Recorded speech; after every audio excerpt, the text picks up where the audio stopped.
and then they land.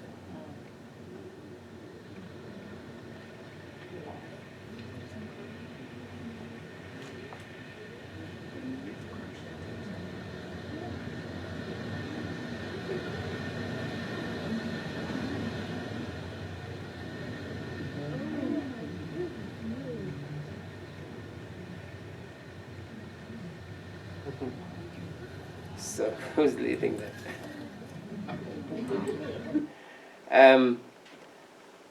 Now here, this hadith, the Prophet ﷺ said that the Majnun is he's ill, he's sick. The real Majnun is the one who disobeys Allah Azza wa Jal.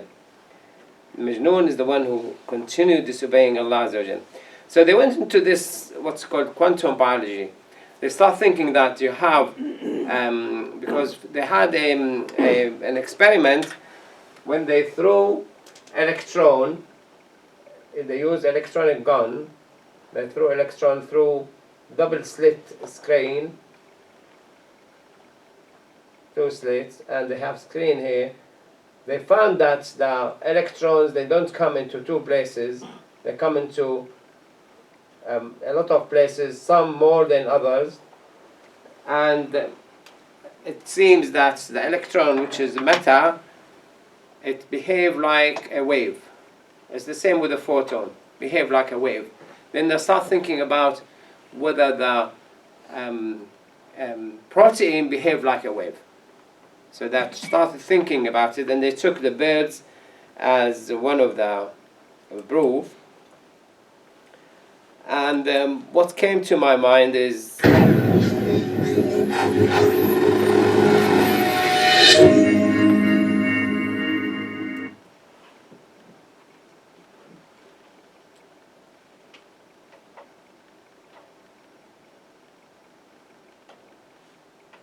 he became now very famous. Due to the interference between atoms acting in a wave-like way. And this wave-like behaviour has even been seen for some quite large molecules containing dozens of atoms, and some researchers are aiming to show it for proteins, to show that whole protein molecules can also behave like waves. Now, there's no indication that that sort of wave-like property of molecules is relevant to biology, but that's not the point I want to make.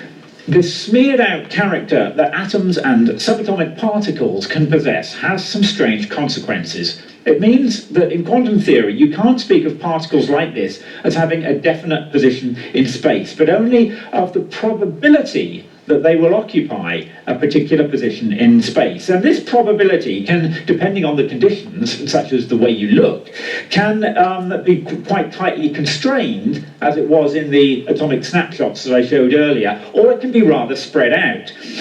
Even if you put an obstacle in the way of a quantum particle that should be unable to get past it, to get across to the other side, there's a small chance that it still might spread out and be found on the other side of an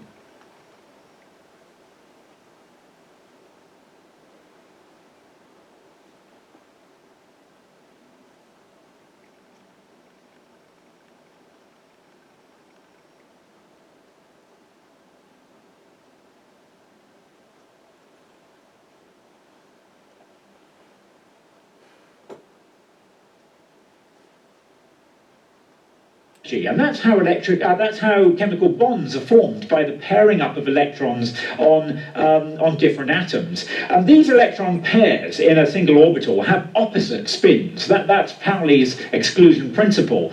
And so the pair has no net magnetism in that case. They cancel out. But some reactions, including some important ones in biology, involve the splitting apart of chemical bonds to form pairs of atoms or molecules that each has a lone unpaired electron. And those molecules are called radicals, and because they have a net electron spin, they feel magnetic fields. So now they feel magnetic field because they behave like a wave, and they can feel the earth field and move.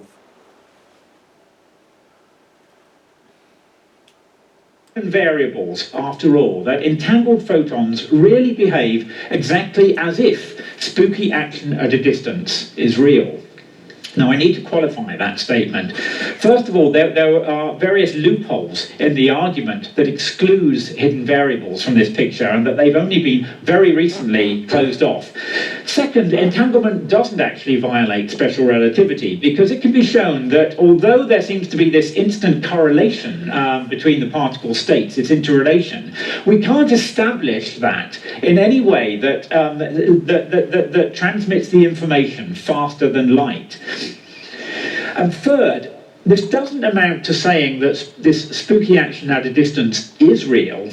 It only looks that way if we're thinking in terms of Einstein's idea, in which particles really do have locally self-contained states. What entanglement really shows is that quantum theory involves so-called non-local effects, meaning that, that there are situations like this where we can't think of what is happening here as being independent from what is happening here. It's a non-local interaction between them. Okay, back to the birds. This magnetic sensor, then, that they have is activated by light striking the bird's retina. And the best guess at the mechanism for how it happens seems to be that the energy deposited by each incoming photon creates a pair of these radicals, in which the unpaired electrons that they contain both have the same spin. And as the radicals move apart, they experience different magnetic fields. They both feel the Earth's magnetic field, but maybe one of them also feels a magnetic field from a nearby magnetic atom. And the difference in the fields shifts the radical pair between two quantum states with different chemical reactivity, perhaps some signaling chemical.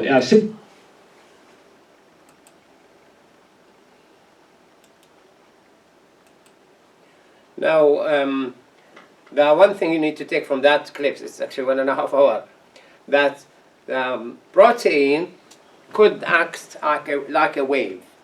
But the difficulty they had to say how it is a spirit controlling a body. A spirit which is totally non-physical, controlling a body which is totally physical. And that's why they are not accepting there is a spirit. There's a wave. The wave is a physical thing. Yeah, but the wave is widespread, and what will control the wave? Because when you come to the wave as is what he's talking about, spooky. Spooky things. What the quantum theory says, the moon doesn't exist unless you're looking at it. Otherwise, it's a wave.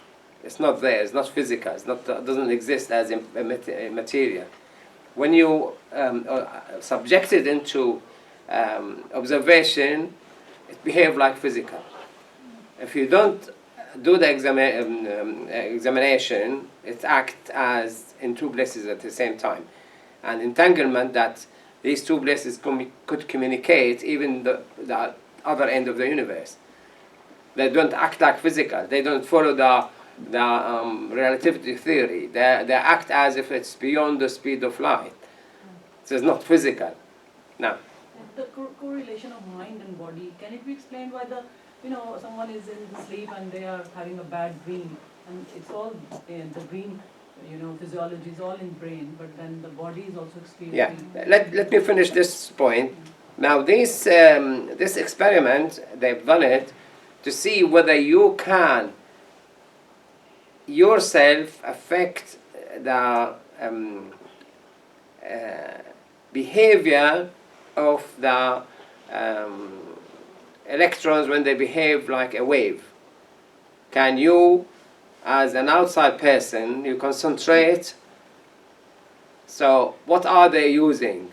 When the person here, because they did the study, and they're still, he thought he would get a Nobel Prize for it because it's so astonishing, but obviously he has convinced far much more people. I assume by now everybody knows a lot about the double.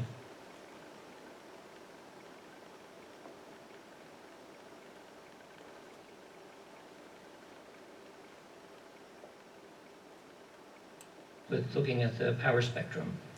And this is convenient because, again, we ask someone who, in this case, in the laboratory is 2 meters away from the sealed optical system. We ask them to keep the double slit in mind.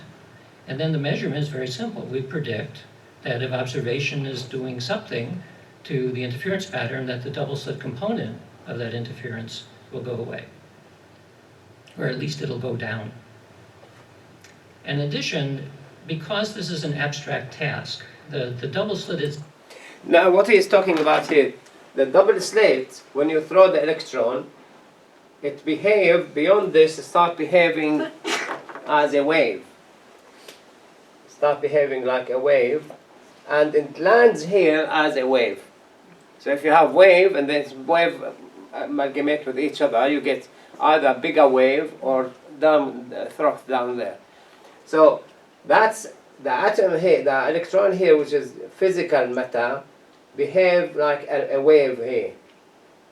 Can you, as a human sitting there, thinking about it, change it? There's no communication, it's 2 meters away. And he actually repeated the experiment over the internet. People in Australia and people in Europe, and he was doing the study in America. Can you... itself is about, each slit is 10 microns across. And if you simply hold up the double slit to somebody to have them look at it, they may or may not even be able to see it. So it's difficult for some people to imagine that they can, in their mind's eye, see what's going on in that space. So we do a real-time analysis of the double slit power, and we use that to adjust feedback tone. So if you have somebody doing the task, they could look at a screen, which is showing a signal, or they can simply do it by listening to the tone. And generally what we do is we have like a droning tone, and we ask the person to make the droning tone louder, make it just louder because it's a very pleasant tone, and then that if they would know that they were succeeding through that tone. This also provides a way to focus their mind on the task at hand, because mind wandering is always a big problem. The protocol is very simple as well. We compare the double slit power during mental observation versus... Now we have no problem whether they believe there is a spirit or not. If they don't want to believe there's a spirit, it's up to them. They won't believe there is, whether they believe after they die the spirit leave the body or not, it doesn't matter. But when we went, head on, when they start talking rubbish, that I am a man in a body of a woman or a woman in a body of a man, that's not on.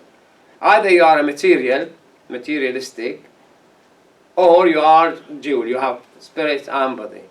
And you can't play the things as you like. You cannot just jump from one to one to suit your... So that's what we want to go head on with the education, head of education in the council. So we're trying to form a group of us who actually know a lot of scientific information, and go there and say, look, either you believe in dualism or physicalism. You can't jump from one to one to fulfill the evil desires of these evil people there. And what's their motive? Why they want this to happen? So we can't accept both. We're not talking like we are Muslims, we have to behave this, we are Muslim, we have to behave that. We are talking, this is science, this is what scientists say, this is what the philosophers say, neurologists say, psychologists say, psychiatrists say, physicians say, social science say. Where did you come this idea from? Where did you get it from? So this is, so unless we understand things really well, we can't make sense when we go and talk to people. But on the other hand, obviously, we as Muslims, you have to know that yes, you are a nice person, a pure human. Diseases, effect of families and friends and community and knowledge and experience model you. And you have to navigate your way in this life to obey Allah Azza wa Jal, prepare for next life. Because life events could hit people so badly, they might leave religion, they might kill themselves, they might become very depressed for life, they might leave the family, they might divorce, they might. So it's important that people know themselves, to know how to live with the wife and the children. No sinister person, Allah doesn't create sinister people. But things muddle people so much that they start thinking he's sinister, he's evil, he's this and that. Yeah, there are people who would like to behave in an evil way because they want more money, more women, more health, more this, more status, more whatever. Just briefly answering the dreams, the spirit leaves the body. The dream, the true dream, when the spirit has shown a true dream, that only happen very rare. The Prophet ﷺ said that sign of prophethood. But the spirit out of the body, the spirit when you are born have no knowledge. You acquire knowledge with the time.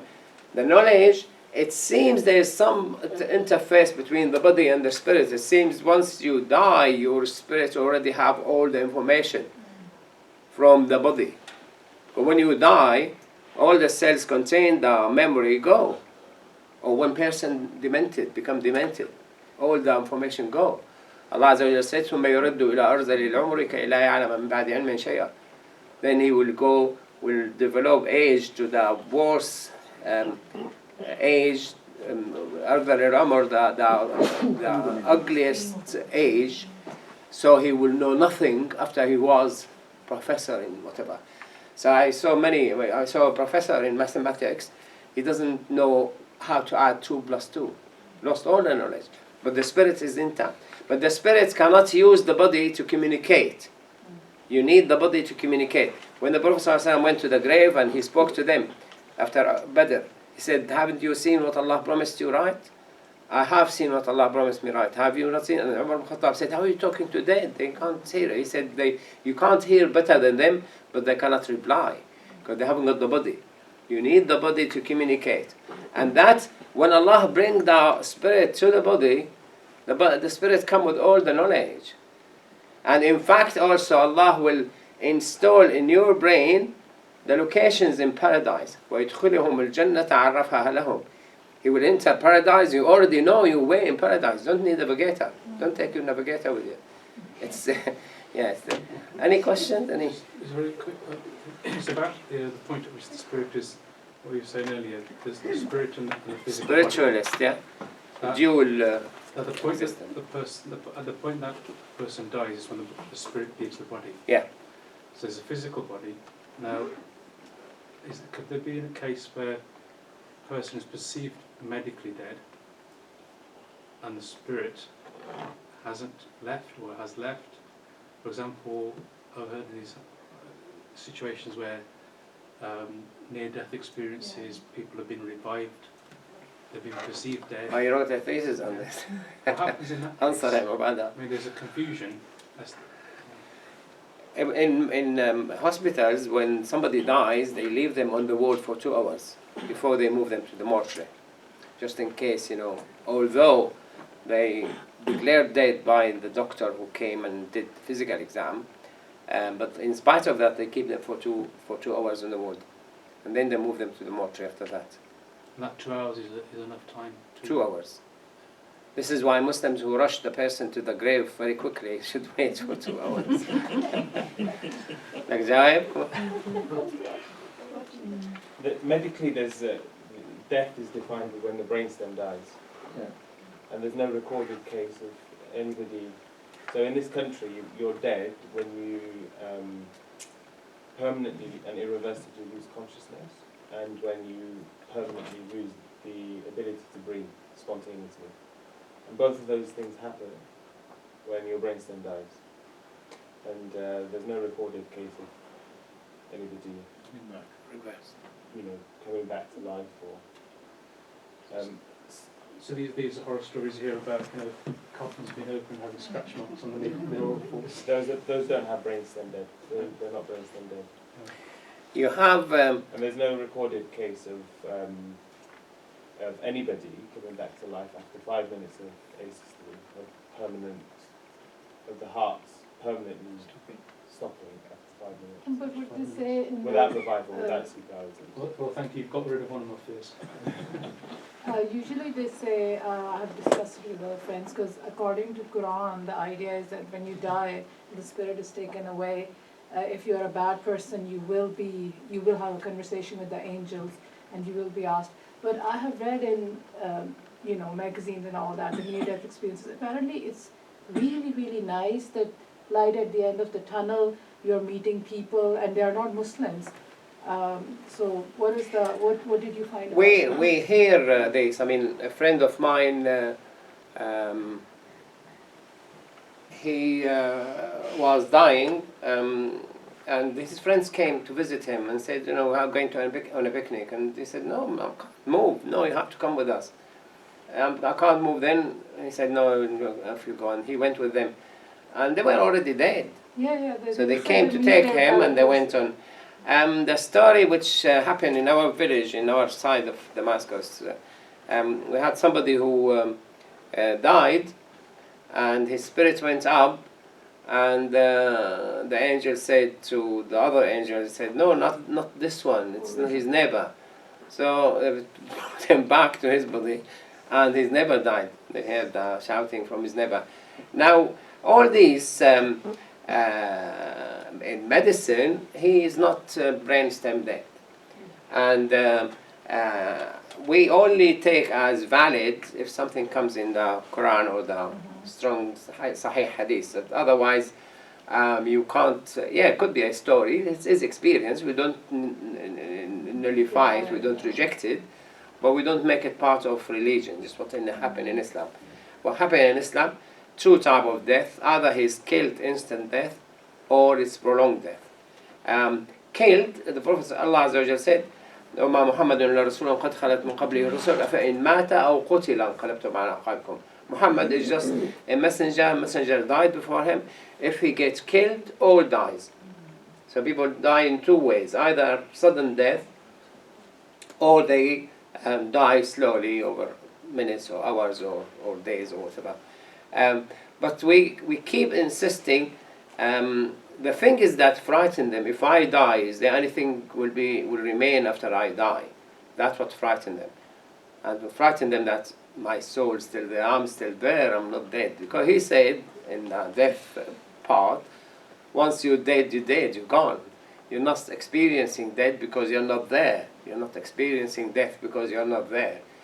Which is, they still have difficulty with, what are you then? What make you a person? And all these philosophical things. Is it your memory or mind or conscience or personality? What that give you, your existence? Because you change your atoms, you're changing every 3 months, and what's left from you? And then you change from a childhood.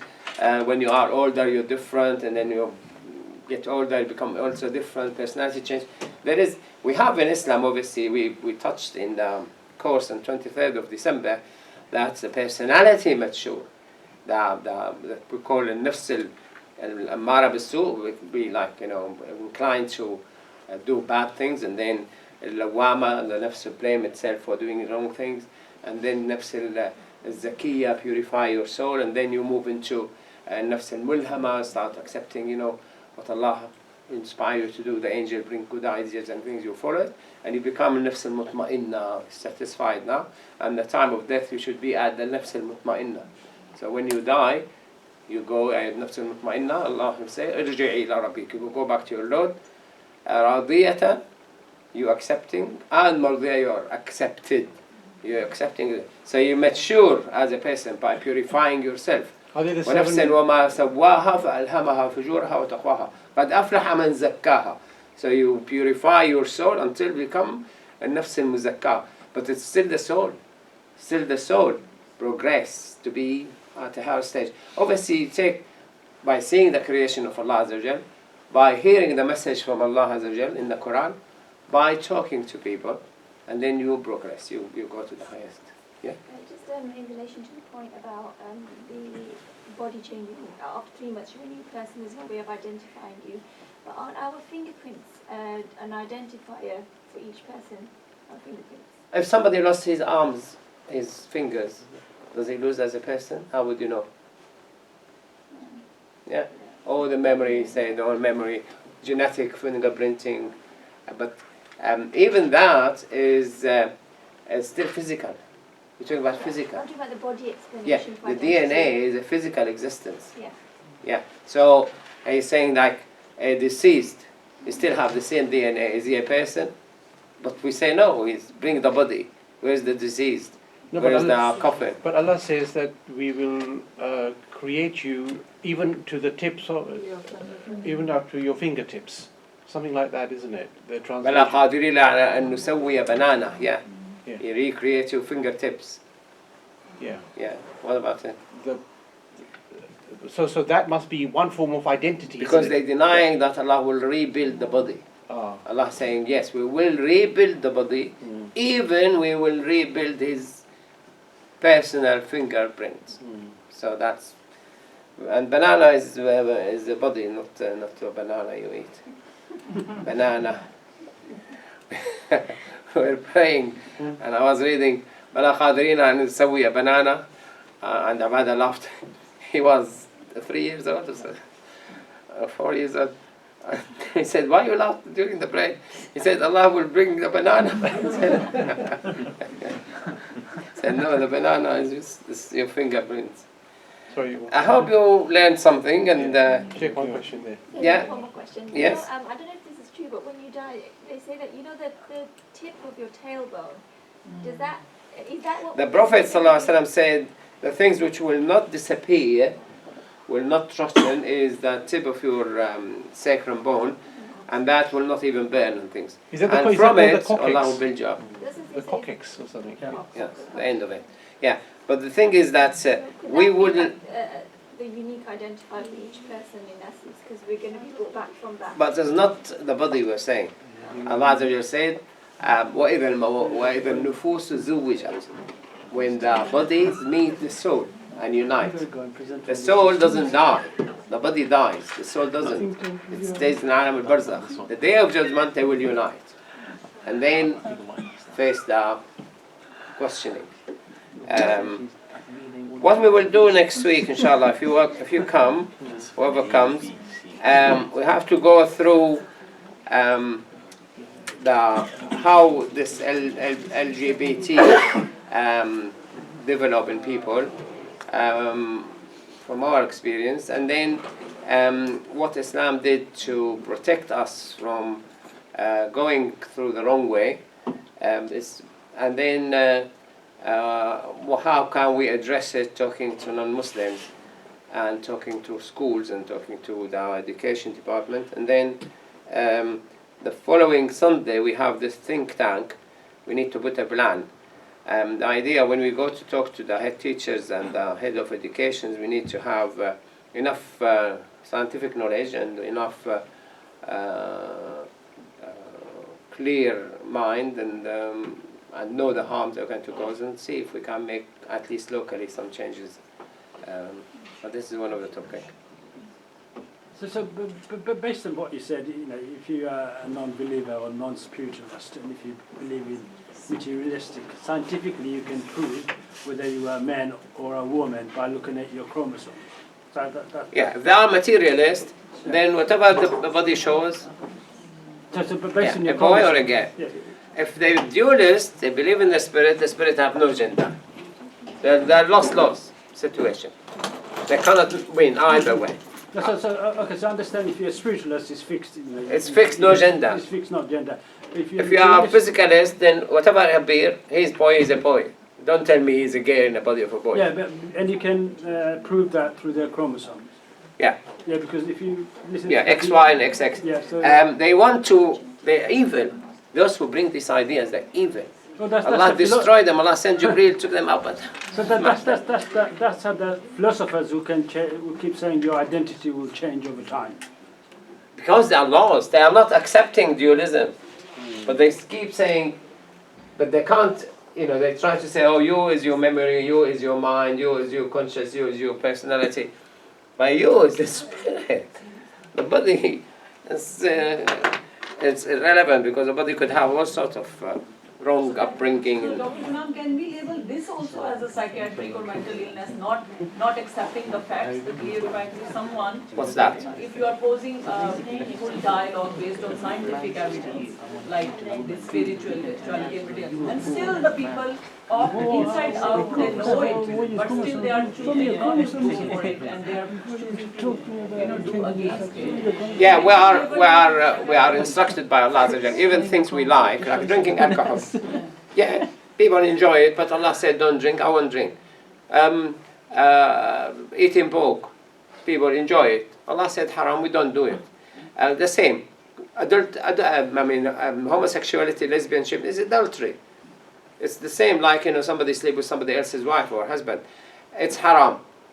Although the law doesn't punish people if they are consenting, now above 18, consenting, there's nothing against it. She agrees, he agrees. But it is haram. As a Muslim, you refrain from doing it. But don't come and say to me, you want to teach my son this because it's normal. I won't allow you. If you want to behave as you like after the age of 18, do. But don't confuse people who are lack of education, they are not mature, they don't know what's what, and they are suggestible. You model them and you confuse them and you put in their mind. There's a lot of people going up to the plastic surgeons to remove their things. And especially this transsexual is irreversible. And there's many cases, I've seen quite a few cases. They try to kill each other and they try to reverse it, they can't reverse it. So they're doing things which is, and there's a video which we will show next week. The good thinkers, the psychologists and psychiatrists and the physicians consider transsexual is fixed delusion, like schizophrenia. So it's unshakable false belief that I am a woman and I'm not a man. The thing is that you don't help them to act on it because that's illness. I had a patient, he kept saying there's something wrong with his eye. And it was delusion, nothing wrong with his eye. But is it recognized as a medical... No, they want to say it's not delusion. This is they are evil, they just... they seem like, they are in charge of the government. The government's so afraid of homophobic, not to be blamed of being homophobic, so they are trying to give in whatever they want to give them. Dr. In layman's terms then, for a simpleton, the spiritualist and materialistic point of view, if that was to be given to, the counsellors, that kind of approach, would they know what those terms are? Because this is a lot of detail. When they see you know what you're talking about, they will shut up. But then how can we convince them by using this method to say to them that that's wrong? They must have studied in universities and colleges and schools. But that's an assumption that we're making. What I'm trying to say. If they are not up to that level of education, how dare you lead the education? Instead of leave your job, resign and go. If you don't know what dualism is, or what physicalism is, materialistic is, what material is, and material world, material girl, that's, you just need to go to Madonna and because this is, I'm trying to educate as many as I can. I know. I must have seen around 50, 60 videos on YouTube and read about it. I'm chasing all these consciousness things. You got 49 people. Good luck with that. Good luck with that. Okay, جزاكم الله خير for coming. سبحانك اللهم وبحمدك نشهد أن لا إله إلا أنت نستغفرك ونتوب إليك. اللهم اجعل اجتماعنا هذا اجتماعا مرحوما وتفرقنا من بعده تفرقا معصوما. May Allah Azza wa Jalla make our meeting blessed and protect us after leaving here. أعوذ بالله من الشيطان الرجيم. بسم الله الرحمن الرحيم. والعصر إن الإنسان لفي خسر إلا الذين آمنوا وعملوا الصالحات وتواصوا بالحق وتواصوا بالصبر والحمد لله.